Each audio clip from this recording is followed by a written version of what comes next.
हमारे चैनल को सब्सक्राइब करें और बेल आइकन दबाएं।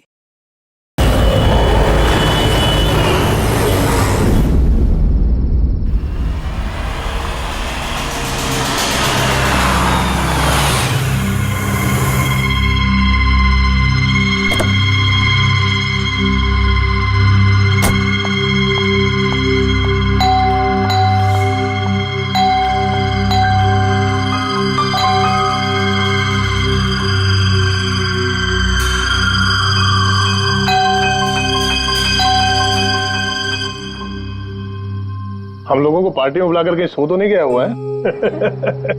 सर अपनी खुद की बर्थडे पार्टी में कैसे सो सकते हैं? अरे कोई भरोसा नहीं है, 60 साल का हो गया वो। सुधीर बाहर आ भाई। हेलो, पार्टी आज ही है कल की? हाँ पार्टी आज ही है, I'm sure। मैं फोन करता हूँ एक बार।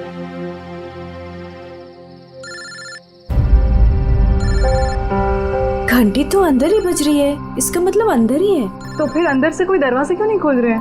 मैंने कहा ना 60 साल का हो गया, बचपना नहीं गया इसका भी। सुधीर,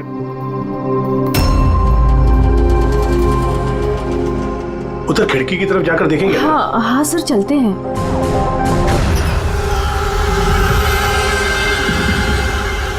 नितेश! सुधीर,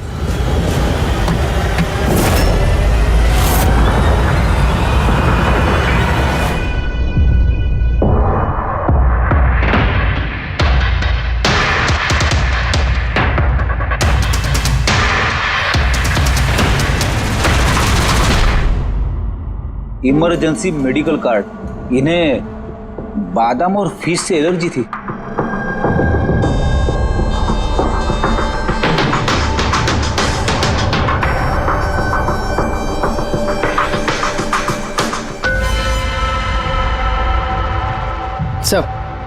सर केक भी पूरा खाया नहीं है, ये देखिए।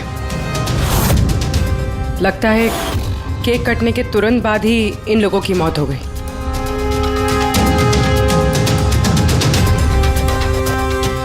हाथापाई का कोई निशान नहीं है, सीधे गोली लगी है।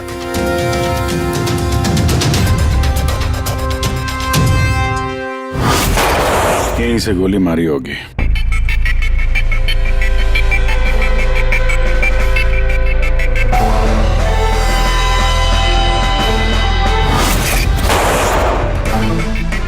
चौथी लाश कहाँ है? अंदर है सर।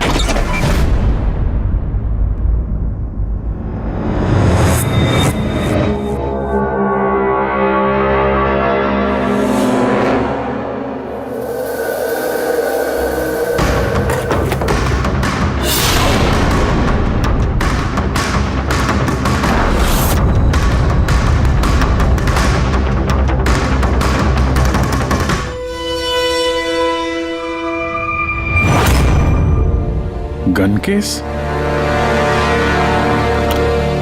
गन गायब है।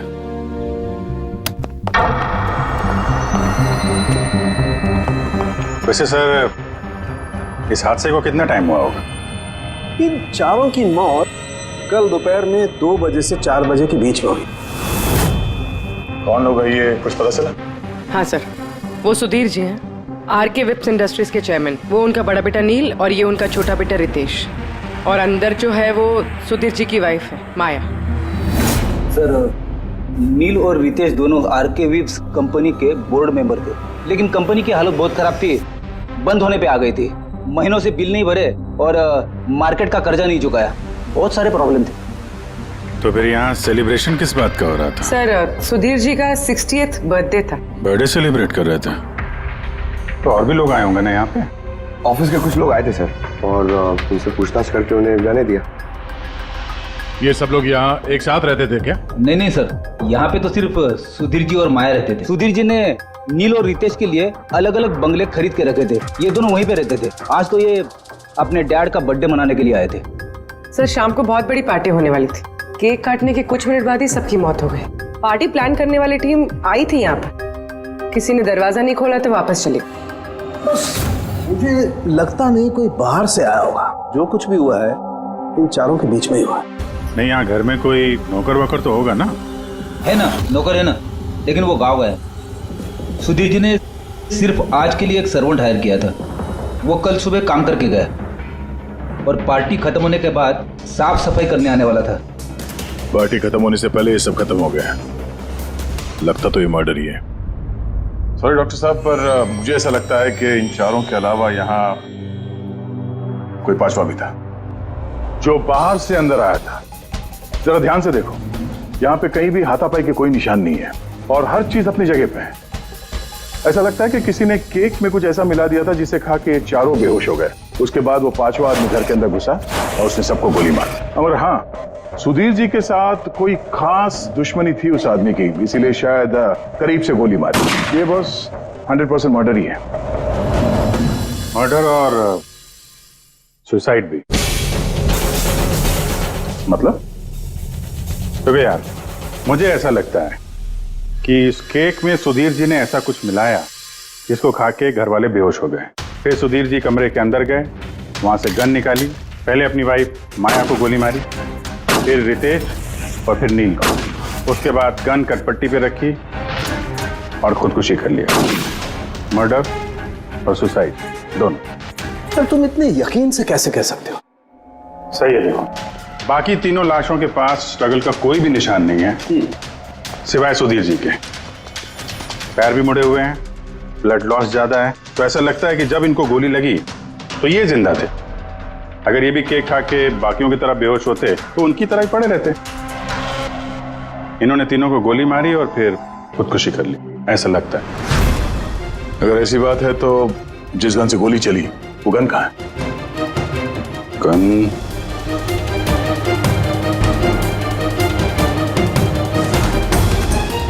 यहाँ गोली लगी है कनपट्टी पे।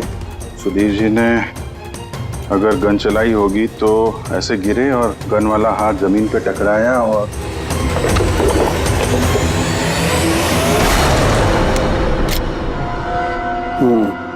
ये रही गन।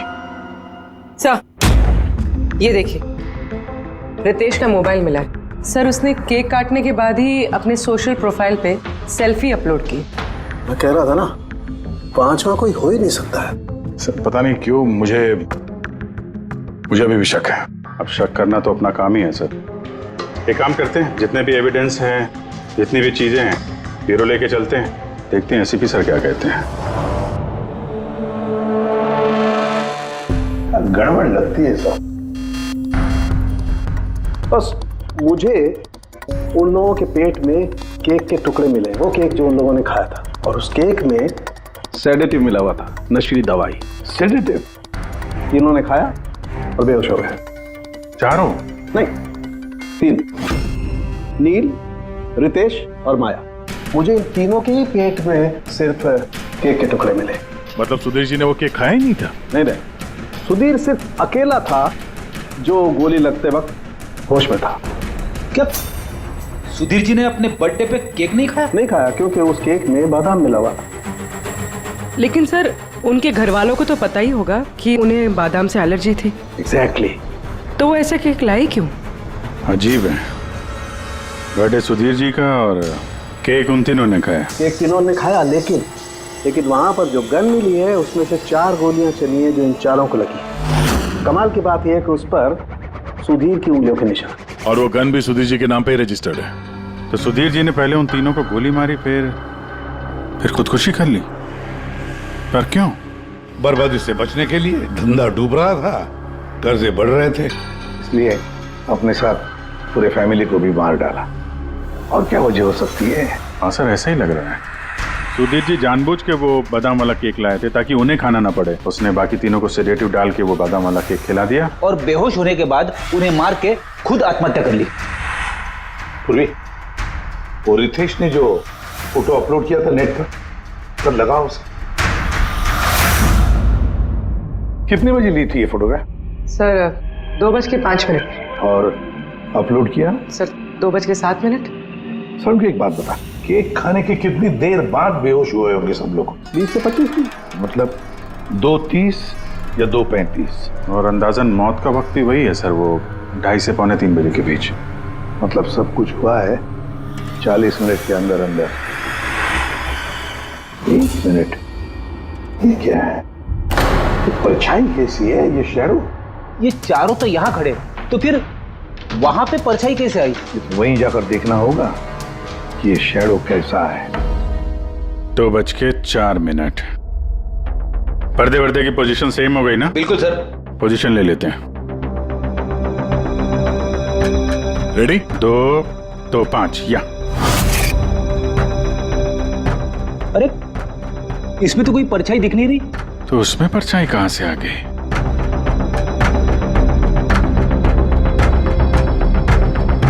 धूप इधर से आ रही। पूर्वी जरा उधर जाके खड़ी हो ना। या बस। हाँ, इसमें परछाई दिख रही है, बिल्कुल वैसी की वैसी, सेम टू सेम। वैसा ही था। यहाँ पे कोई पांचवा भी था और वो वहीं खड़ा था जहां मैं खड़ी थी। ये वही आदमी है जिसने सुधीर जी और उनकी फैमिली को मारा है। और उसने हमें ऑलमोस्ट धोखा दे दिया कि ये मर्डर कम सुसाइड है। और उसी की परछाई ने उसे धोखा दे दिया। मगर सर इस परछाई से खूनी तक पहुंचेंगे कैसे? खूनी का मेन टारगेट था सुधीर जी, और वो उस वक्त वहीं पे खड़ा था। कोई जान पहचान वाला ही होगा। करेक्ट। सर पता लगाओ सुधीर जी ने पार्टी में किन किन लोगों को बुलाया था।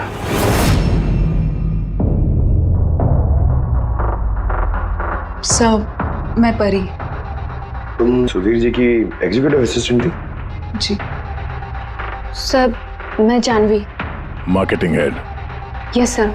जी मेरा नाम जगन्नाथ है, मैं कंपनी का लॉयर हूँ। और सुधीर जी के पर्सनल लॉयर भी। जी हाँ, लेकिन आप लोग हमसे क्या जानना चाहते हैं? सुधीर जी की कंपनी में करीब 300 लोग काम करते हैं, लेकिन उन्होंने अपनी पार्टी में सिर्फ आप तीनों को बुलाया।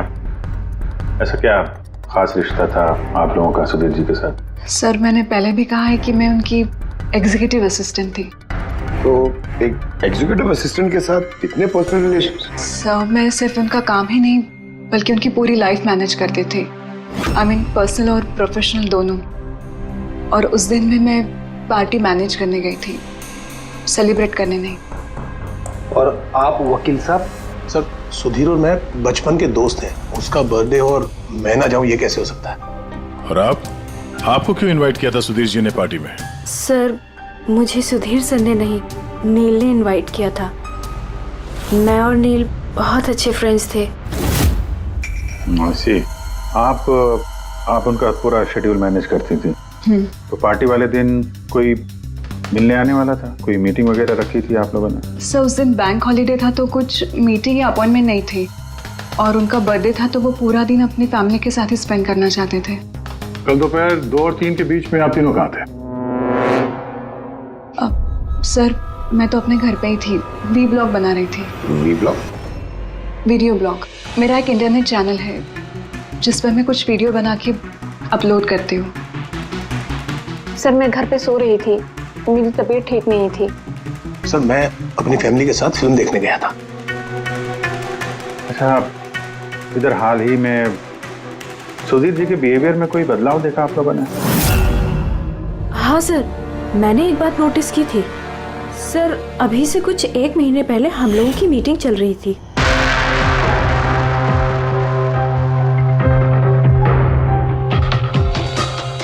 सर क्या बात है, अंदर आ जाओ।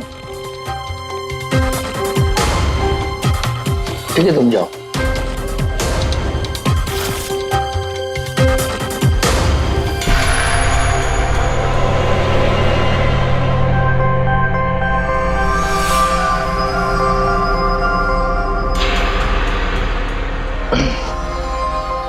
Sorry gentleman, meeting is over.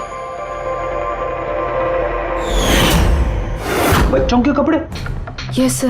अच्छा, और कुछ नोटिस किया आप लोगों ने? कोई अजीब बात? हाँ सर, कुछ 2 हफ्ता पहले मुझे सुधीर ने बोला था कि वो अपनी वसीयत चेंज करना चाहता है। वसीयत बदलना चाहते थे? क्यों? पता नहीं सर, उनकी वसीयत में 3 लोगों के नाम थे, एक उनकी बीवी का, माया का, और 2 उनके बेटे। लेकिन वो एक चौथा नाम उसमें जुड़वाना चाहता था, ऐड करवाना चाहता था। क्या नाम क्या था उस चौथे का? सर नाम तो उसने नहीं बताया। आपने वसीयत बदली थी? जी मैंने सब पेपर्स तैयार कर दिए थे, बस नाम भर के और सुधीर को साइन करने थे। फिर पता नहीं क्या हुआ, अचानक अपने बर्थडे से कुछ दिन पहले उसने मुझे कहा कि वसीयत नहीं बदलनी, वो पुरानी वाली वसीयत ही रखनी है। ठीक है। अब ये चौथा आदमी कहां से आ गया जिसका नाम सुधीर जी अपनी विल में इंक्लूड करना चाहते थे? सुधीर जी की मौत का इस चौथे से कोई कनेक्शन हो सकता है? मुझे तो यही बात समझ में नहीं आ रही है, ये बच्चों के कपड़े कोई क्यों भेजेगा किसी को? बच्चों के कपड़े अगर भेजा गया था तो फिर वो एनवेलप कहाँ है? सुधीर जी के घर को तो हमने अच्छी तरह से चेक किया था, वहां पे तो ऐसा कुछ भी नहीं मिला हमें। घर में नहीं तो ऑफिस में।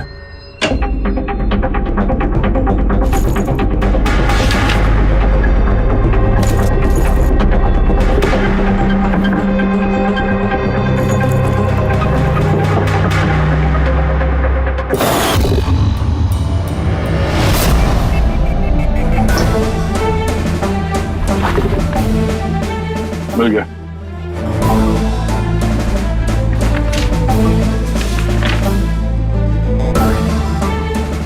अरे इस पे तो कोई पोस्टल स्टैंप और भेजने वाले का नाम भी नहीं है, फिर ये पार्सल यहाँ तक पहुंचा कैसे? लगता है किसी ने एनवेलप सीधे कंपनी के पोस्ट बॉक्स में डाल दिया।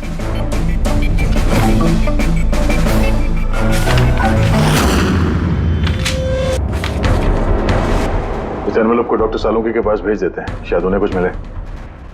ठीक है। ये जानवी कह रही थी ना, ये पार्सल देख के मिस्टर सुधीर एकदम चौंक गए थे।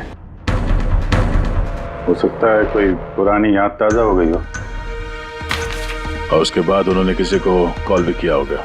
पिछले महीने के कॉल डिटेल्स मंगवाते हैं सुधीर जी के। देखते हैं ये एनवेलप मिलने के बाद सुधीर जी ने सबसे पहले फोन किसको किया था। सुधीर का फोन आया था एक अरसे के बाद। क्या बात हुई थी आप दोनों की? गुस्से में था कि मैंने उसे वो एनवेलप क्यों भेजा, लेकिन मैंने उसे कोई एनवेलप नहीं भेजा। लेकिन कोई तो वजह होगी। सुधीर जी ने आप पे शक किया। जी हाँ, वो एनवेलप में बच्चे के कपड़े थे।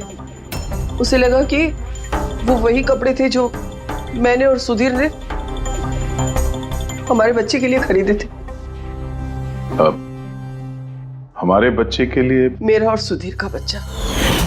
30 साल पहले मैं आरके विप्स कंपनी में अकाउंट डिपार्टमेंट में काम करती थी।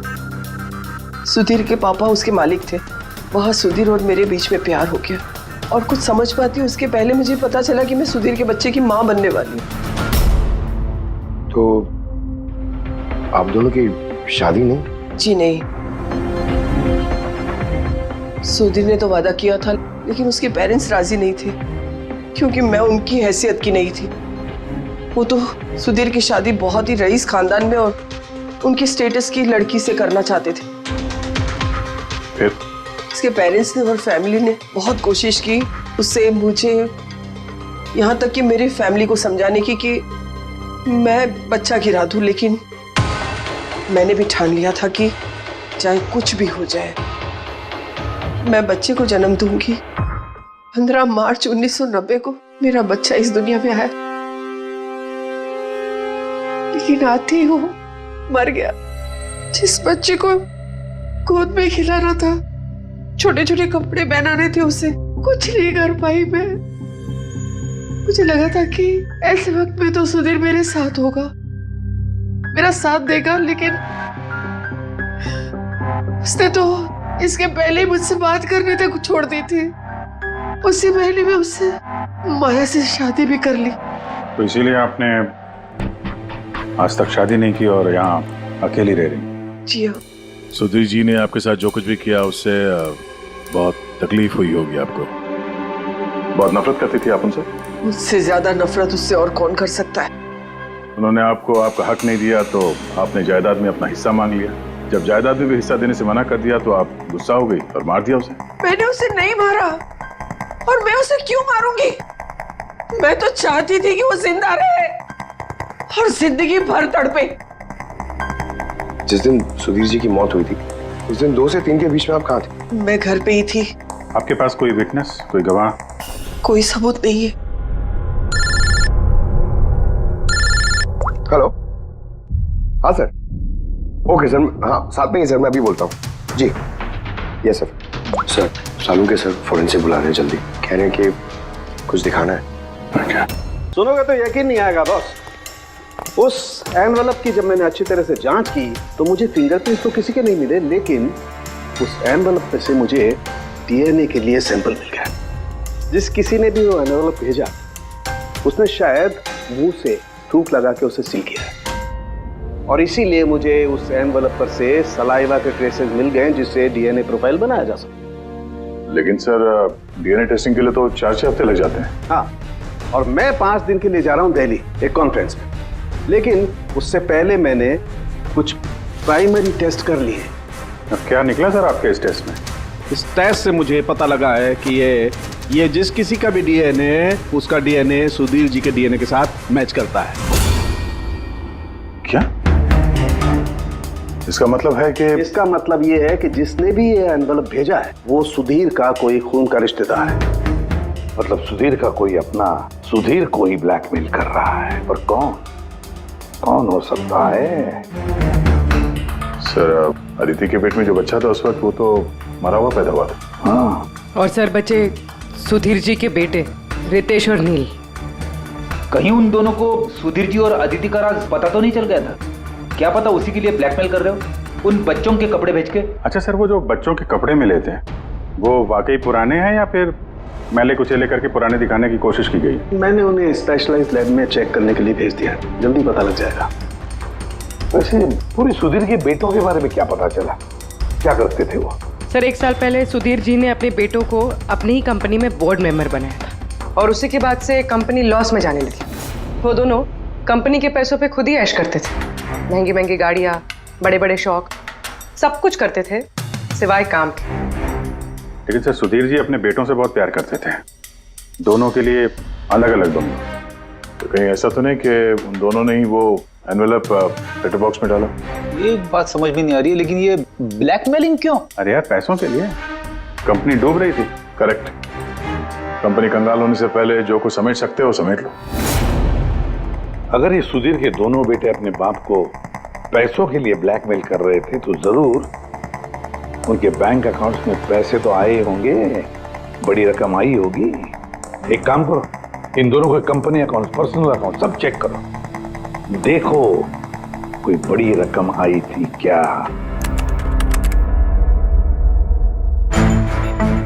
सर कुछ मिला है? आरके विप्स इंडस्ट्रीज के अकाउंट से करोड़ों रुपए ट्रांसफर हुए हैं। इसके अकाउंट में ट्रांसफर हुआ है? एक मिनट देखता हूँ सर। ये रितेश या नील का अकाउंट ही होगा? नहीं सर, ये प्राइवेट अकाउंट है रेचल के नाम पे। कौन से पैसे?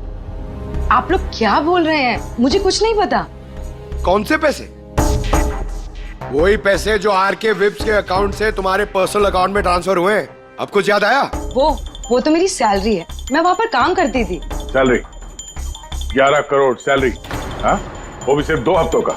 उस हिसाब से तो तुम्हारे महीने की सैलरी 22 करोड़ रुपए होगी। क्या काम क्या करती हो तुम? ब्लैकमेलिंग का काम। तुम और रितेश मिलकर सुधीर जी को ब्लैकमेल कर रहे थे। देखो रेचल, हम अच्छी तरीके से जानते हैं कि तुमने आरके विप्स में एक दिन भी काम नहीं किया है। अब सीधे सीधे सच बोलोगी या? रितेश नहीं रहा है, उसके हिस्से की जितनी भी सजा है ना वो तुम्हें ही मिलेगी। ब्लैकमेलिंग और एक्सटॉर्शन की सजा जानती हो तुम? मैंने किसी को ब्लैकमेल नहीं किया है। तो क्या सुधीर जी ने तुम्हें 11 करोड़ ऐसे ही खैरात में दिए? सुधीर अंकल ने वो पैसे ट्रांसफर नहीं किए थे। तो फिर किसने किए? मेरे बॉयफ्रेंड रितेश ने। उसने कहा कि कुछ दिनों के लिए वो अपनी कंपनी के पैसे कहीं और रखना चाहता है। कहीं और? क्यों?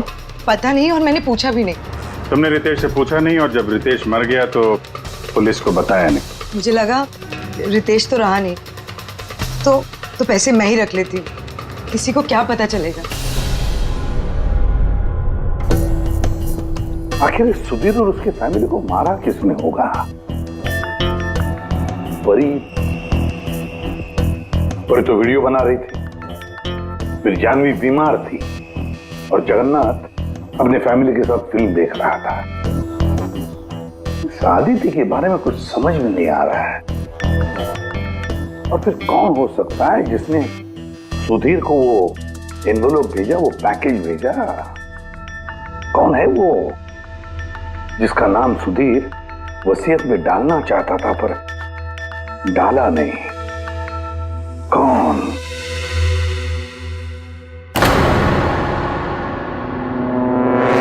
फ्रिज में दूसरा केक कहां से आया?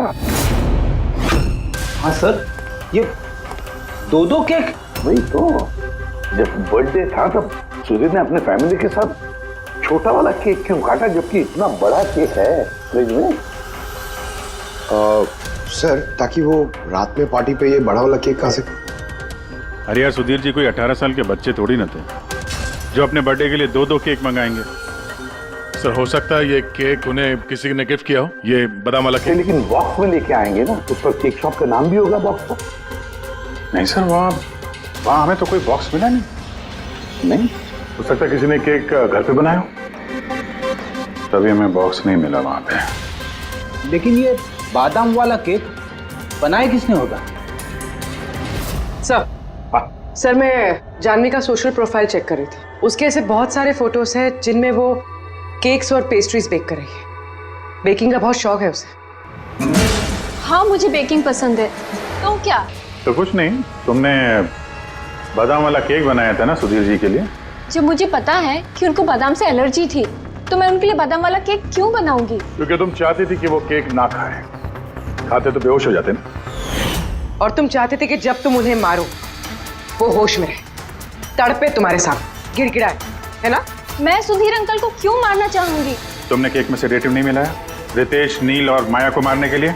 आप लोग ये सब क्या बोले जा रहे हैं? बस नाटक बंद।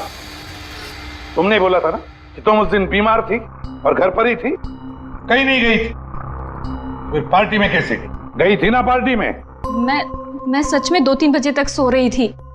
फिर मैं जब सोकर उठी तो मुझे लगा कि मैं थोड़ा बेटर फील कर रही हूँ और इसलिए मैं पार्टी में चली गई। इसमें मैंने क्या गलत किया?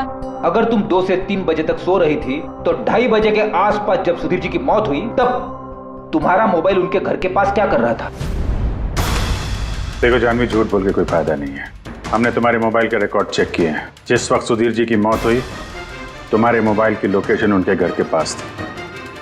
अब सच बताओगी या और टाइम वेस्ट करना है? मैं और नील एक दूसरे से प्यार करते थे। हमने सोचा कि नील के डैड का बर्थडे है तो हमारे पास अच्छा मौका है उनको सब कुछ बताने के लिए, और इसलिए मैं वहाँ चली गई। वहाँ भटकती रही, नील को कॉल करती रही, घंटों में वहाँ घूमती रही, लेकिन नील का कोई कॉल नहीं आया। मुझे लगा कि शायद नील को मौका नहीं मिल रहा है मुझे कॉल करने का। झूठ! तुम्हें लगा कि नील ने तुम्हें धोखा दे दिया, इसलिए तुमने उसे और उसके पूरे परिवार को मार दिया। ये अच्छी जबरदस्ती है आप लोगों की। अगर मुझे बेकिंग पसंद है तो इसका मतलब ये तो नहीं कि खून मैंने किया है। इंटरनेट पर रेसिपी देखकर केक तो कोई भी बना सकता है। केक बनाना कौन सा मुश्किल काम है? और रितेश की गर्लफ्रेंड रेचल, वो भी तो बेकिंग करती है। आप लोग उससे जाकर क्यों कुछ नहीं पूछते? सबसे पूछेंगे हम, बुलाओ सबको। बड़ा इंटरेस्टिंग केस ही है। ऐसे बहुत कम होता है कि इतने सारे लोगों के पास एक ही आदमी की जान लेने के लिए मौका भी है और मकसद भी। आप लोग फिर से? सर मैं क्यों मारूंगी उनको? आप नील से शादी करना चाहती थी, फैमिली ने मना कर दिया। ये तो बड़ी वजह है खून करने के लिए। और सुधीर जी की फैमिली के लिए तो हैसियत और सोशल स्टेटस बहुत इंपॉर्टेंट था। इसका सबसे बड़ा एग्जाम्पल आदित्य जी। और सुधीर जी ने इसी हैसियत और सोशल स्टेटस के चक्कर में आपकी जिंदगी बर्बाद कर दी। तो आपसे ज्यादा नफरत और किसके दिल में हो सकती है? मेरे लिए पैसों की कोई अहमियत नहीं है और ना ही मुझे किसी बात का अफसोस है। अफसोस तो तुम्हें भी नहीं होगा रेशल। यहाँ तो 5-5 हजार के लिए लोग मर्डर कर देते हैं और तुम्हें तो बैठे बिठाए 11 करोड़ मिल गए। और आपके तो हाथ में सुधीर जी ने अपनी लाइफ का रिमोट कंट्रोल दे दिया था ना। आप सब जानती थी उनके बारे में, ये भी जानती थी कि वो अपनी गन कहाँ रखते। देखिए, आप जो कहना चाहते हैं वो कह सकते हैं। मैंने आपको पहले भी बताया कि मैं उस दिन घर पे वीडियो ब्लॉग बना रही थी। चाहे तो आप मेरा मोबाइल भी चेक कर सकते हैं। हाँ बिल्कुल, लाइए, पता तो चले वीडियो ब्लॉग कैसे बनाया जाता है।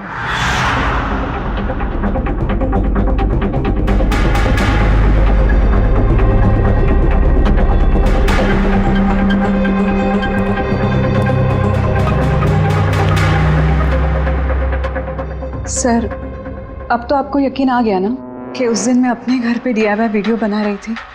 DIY मतलब? Do it yourself. सर, मैं अपने इंटरनेट चैनल पे लोगों को रोज के काम करने के इजी तरीके बताती हूँ। Do it yourself. सर, हाँ, न्यूज़पेपर देखिए, डेट भी वही है। हाँ है तो भाई। यानी वीडियो उसी दिन शूट हुआ है। सर, अपुरे, सर मैंने मेमोरी कार्ड पे डेट और टाइम चेक किया। ये वीडियो उसी दिन बना है, 2 और 4 के बीच बना है। अच्छा। और सर, परी की मोबाइल लोकेशन क्रॉस चेक की हमने तो पता चला कि उस दिन वो घर पे ही थी। पूर्वी एक काम करो, इन चारों लेडीज को अलग अलग कमरे में बिठाओ। सर चलिए।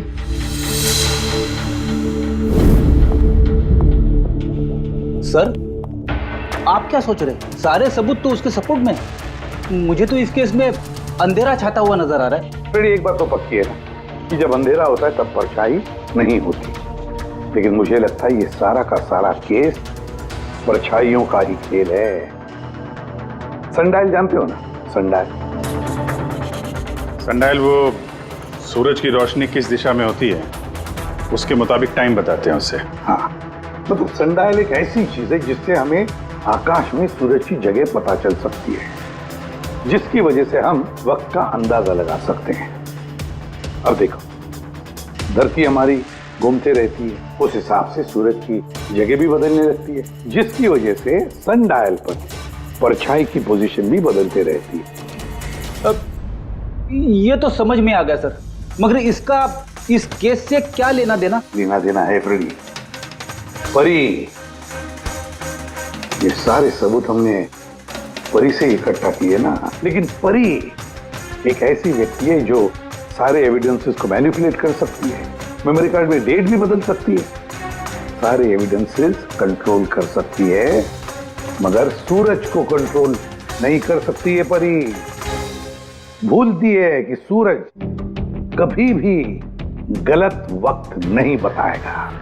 मतलब ये परी ने वीडियो में डेट और टाइम दोनों चेंज कर दिया? बदल दिया होगा भी या नहीं, लेकिन अब हम इन परछाइयों से पूछेंगे कि क्या परी झूठ बोल रही है या सच बोल रही है। करेक्ट, ये सेटिंग बिल्कुल वैसी हो गई जैसे परी की वीडियो में थी, और धूप भी लगभग वैसा ही है जैसे उस दिन था।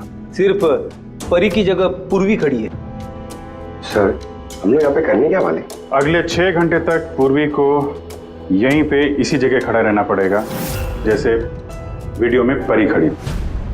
हमें ये देखना है कि अगर परी सही बोल रही है तो 2 से 4 बजे के बीच पूर्वी के चेहरे पे ठीक उसी जगह से धूप आएगी जैसे परी के चेहरे पे थी। और अगर सर मेरी परछाई परी की परछाई से मैच नहीं हुई तो देखते हैं। कैमरा ऑन करो।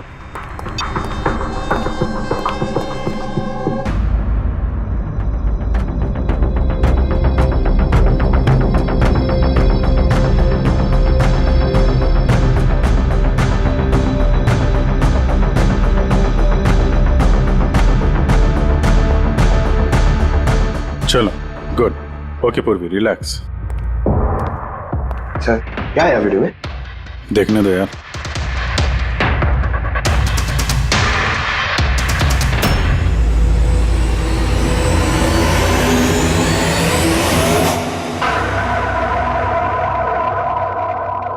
सुबह 11 बजे से 1 बजे के बीच तुमने वो वीडियो रिकॉर्ड किया था, और फिर तुमने बड़ी चालाकी से वीडियो ब्लॉग का डेट और टाइम दोनों चेंज कर दिया। मेमोरी कार्ड में डेट और टाइम बदल दिया, अपने मोबाइल फोन को घर पे छोड़ दिया ताकि हमें लोकेशन वहां का मिले। तुम्हें क्या लगा ये सब करने से हम लोग बेवकूफ बन जाएंगे? हाँ? ना तुम हमें बेवकूफ बना सकी, ना आसमान में निकले सूरज को। तुम्हारे वीडियो में धूप का डायरेक्शन देखकर साफ पता चल रहा है कि वो वीडियो 11 और 1 के बीच शूट हुआ है। अच्छी कोशिश की थी तुमने, लेकिन रिसर्च में कच्ची रह गई तुम। परी, तुम्हारे बारे में हमने सब कुछ जान लिया है। परी, हमें ज्यादा से ज्यादा 4 हफ्ते लगेंगे तुम्हारा DNA टेस्ट करके ये प्रूव करने में कि तुम सुधीर जी की बेटी हो, लेकिन उसे सच बदल नहीं जाएगा।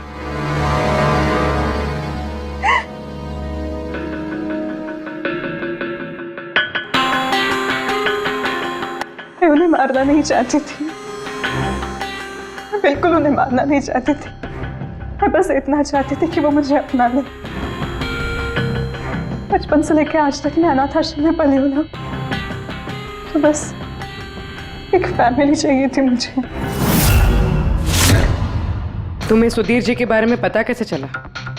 वो मेरे बचपन के कपड़ों की वजह से, उन कपड़ों पर हॉस्पिटल का कार्ड था, वो निकालना भूल गए थे। उसी कार्ड पर पापा का नंबर भी था। मैंने पापा को बहुत ढूंढा था, फिर लास्ट ईयर मुझे उनकी कंपनी के बारे में पता चला। लेकिन तुमने उनकी कंपनी क्यों ज्वाइन की? तुम तो चाहती कहीं भी सुधीर जी से मिलकर बता सकती थी कि तुम उनकी बेटी हो। लेकिन मैं पहले उन्हें जानना चाहती थी, मिलना चाहती थी। फिर धीरे धीरे मुझे पता चला कि वो पूरे इंसान नहीं है, वो दिल के अच्छे हैं। तब मुझे ऐसा लगा कि शायद उस वक्त के हालात खराब होंगे, इसलिए उन्होंने मुझे अनाथ आश्रम में भेज दिया था। मगर अब तो सब ठीक हो गया था ना, अब तो वो मुझे अपना सकते थे ना। तो फिर तुमने उनसे मिलते ही वसीयत में हिस्सा क्यों मांगा? क्योंकि मैं जानना चाहती थी कि उनके लिए इम्पोर्टेंट क्या है, पैसे या मैं। तभी सुधीर जी अपनी वसीयत चेंज करना चाहते थे। हाँ, और ये सुन के मैं बहुत खुश हो गई थी। मगर सुधीर ने अपना फैसला बदल दिया, जो तुमसे सहा नहीं गया। सब उनकी वाइफ और उनके बेटों की वजह से हुआ। उनसे ये बर्दाश्त ही नहीं हो रहा था कि पापा मेरा नाम बिल में ऐड करने की कोशिश कर रहे। मतलब एक बार फिर से सुधीर जी ने तुम्हें अपनाने से मना कर दिया? हाँ, और इस वक्त भी फैमिली की वजह से। वो बिल्कुल भी नहीं बदले थे, वो वैसे ही थे जैसे पहले थे। सेल्फिश, मतलबी, गैर जिम्मेदार। सीधे सीधे हिस्सा नहीं मिला तो उन्हें ब्लैकमेल करना शुरू कर दिया? नहीं, मैंने जब उन्हें पहला एनवेलप भेजा तब मेरा ऐसा कोई इरादा नहीं था। वरना मैं इतनी बेवकूफ नहीं हूं कि एनवेलप अपने खुद के मुंह से सील कर। मैं तो यही उम्मीद करती थी कि एटलीस्ट वो मुझे अपनी फैमिली में एक्सेप्ट कर ले, मेरी खुद की भी फैमिली हो।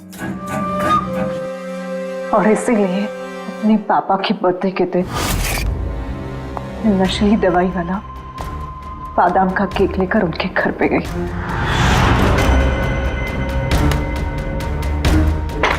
Happy birthday to you.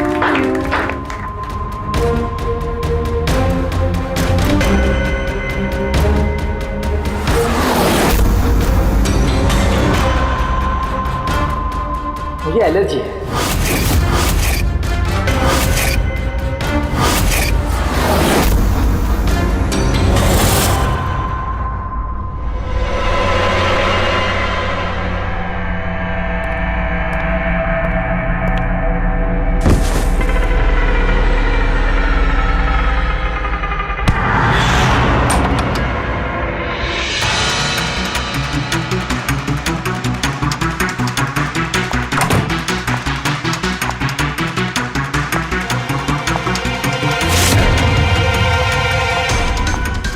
बेटा,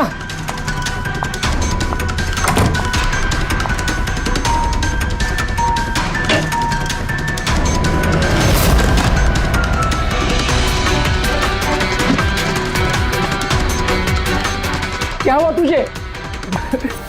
बेटा क्या हुआ तुझे, बोलना बेटा। ये सब क्या है?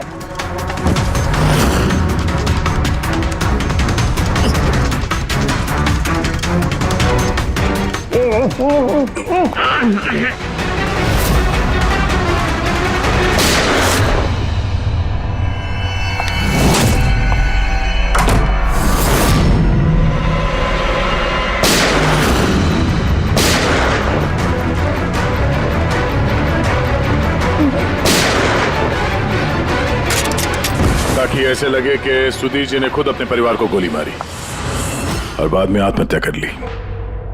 तुम सुधीर जी की पूरी फैमिली खत्म करना चाहती थी ना, तुम्हारा मकसद पूरा हो गया। अब तुम्हारे साथ उनकी फैमिली का आखिरी मेंबर भी खत्म हो जाएगा। जेल जाने से पहले हम तुम्हें किसी से मिलवाना चाहते हैं।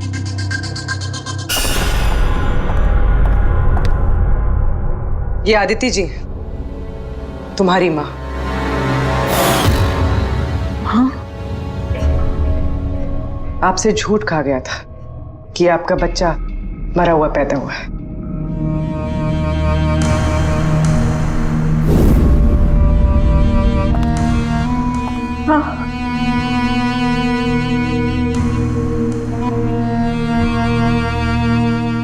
परी ने सुधीर और उसके परिवार को खत्म कर दिया। हमें अफसोस है कि आप दोनों फिर से हमेशा के लिए अलग हो जाओगी। For more updates, subscribe to our channel, click the show links and enjoy watching the videos.